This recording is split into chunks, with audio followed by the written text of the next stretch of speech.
Edmund, how significant would it be if, in fact, Israel's supreme leader, who's been there for over 40 years after the death of Ayatollah Khomeini, I should say, how significant is it if he, in fact, is gone?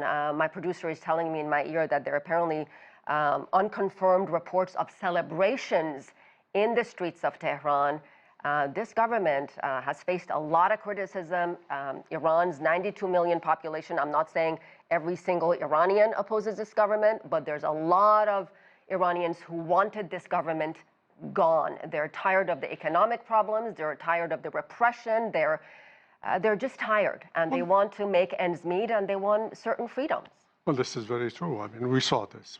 There are a lot of people who are very unhappy with the regime, especially younger people. There are many people who are unhappy with the way women are treated in Iran.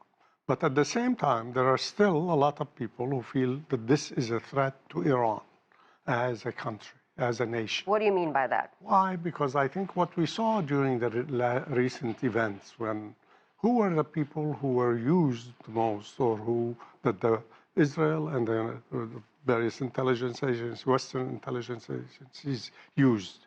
They were basically there were, for example, Baluch, there were Kurds, there were Lurs, there was an attempt to even get some of the Azeris.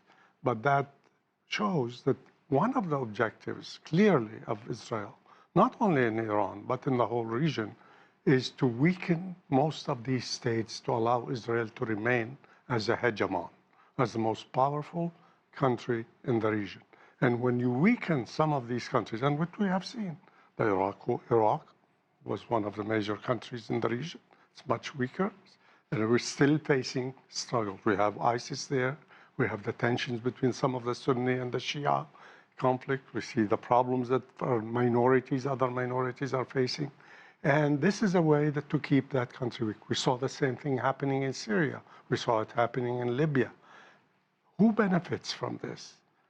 Does the people of Libya benefit from what happened? Also, when we look at this, yes, the regime, there is a lot of corruption. Let me interrupt you for a second. Can the regime stay, or the government stay intact with Supreme Leader gone? Because there are other members of the leadership who, as far as we know, they're still there. So you could take out the top leader, but there are many others still there. Exactly. I think this is something that's maybe one of the mistakes that are being made.